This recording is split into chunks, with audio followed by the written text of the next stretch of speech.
Hello dear student. आज हम कक्षा क्लास 10th का यूनिट 9th का क्वेश्चन नंबर करने जा रहे हैं 7। और उससे पहले ये क्वेश्चन किसी स्टूडेंट ने पूछा था, मेरे को मैसेज किया था। तो आपको भी अगर किसी क्वेश्चन में कोई डाउट हो तो मैसेज कर दीजिए, मैं आपको ज़रूर वीडियो बनाकर अपलोड कर दूंगा। किसी तरह का कोई भी क्वेश्चन हो पूछ सकते हो।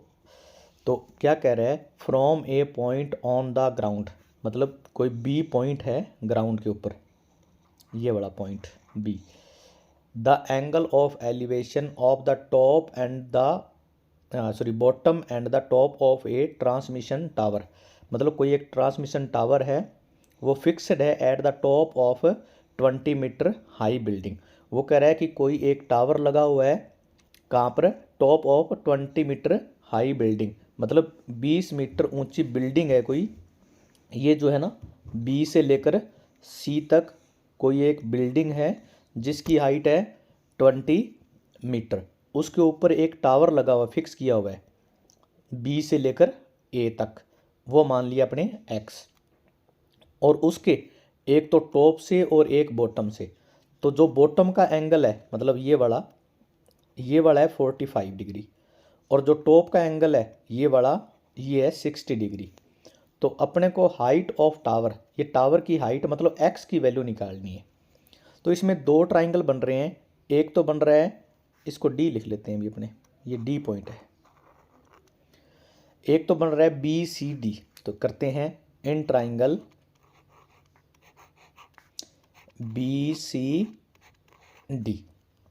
तो सबसे पहले इसमें जो गिवन है वो लिख लेते हैं। देखो बी सी डी की बात करें तो इसमें थीटा गिवन है 45 डिग्री। थीटा का मतलब एंगल,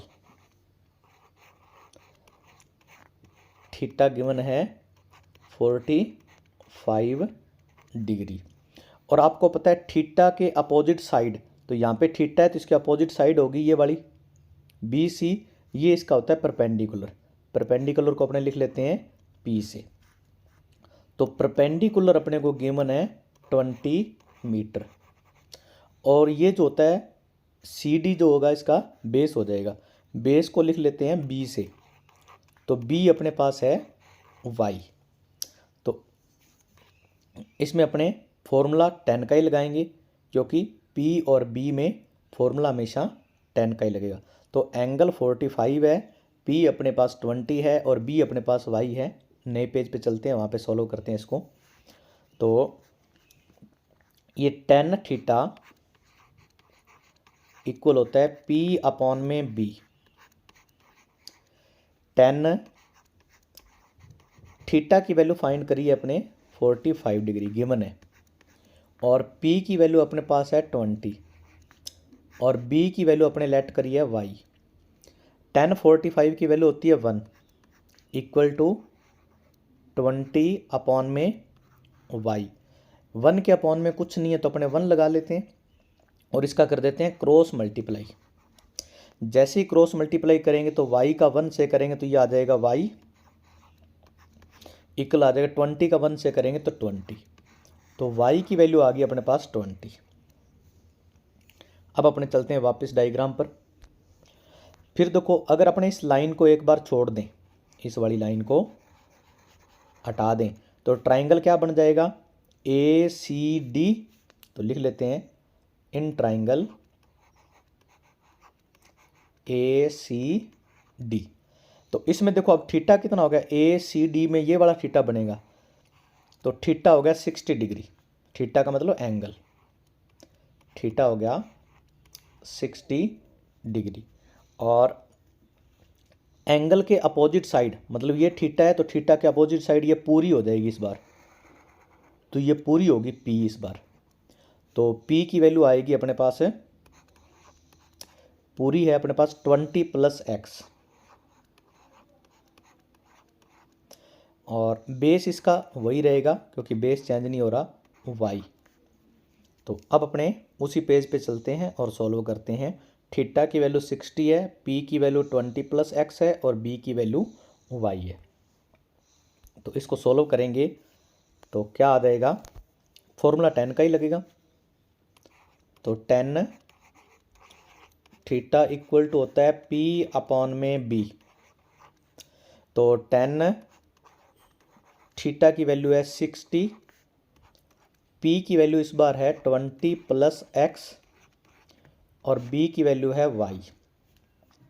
तो टेन 60 की वैल्यू टेबल में देखोगे तो ये होती है √3 इक्वल टू 20 प्लस x और y की वैल्यू अपने फाइंड कर चुके हैं यहाँ पे 20।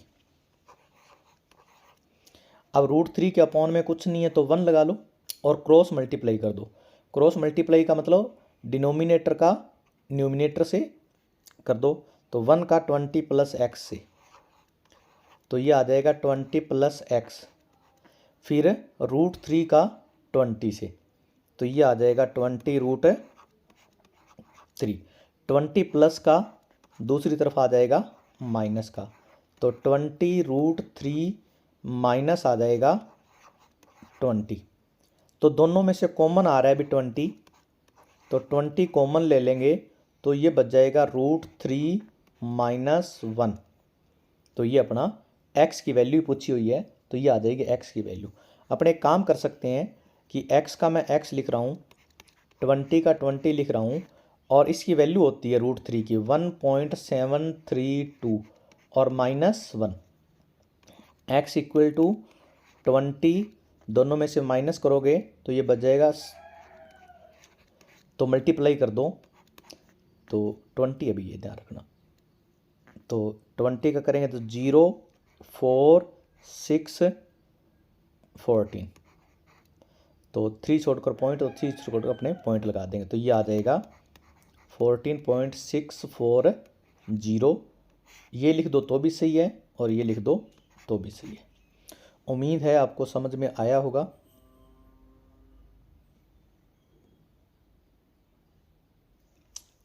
Thank you. आप मेरी वीडियो को ज़्यादा से ज़्यादा शेयर करना, लाइक करना। Thank you.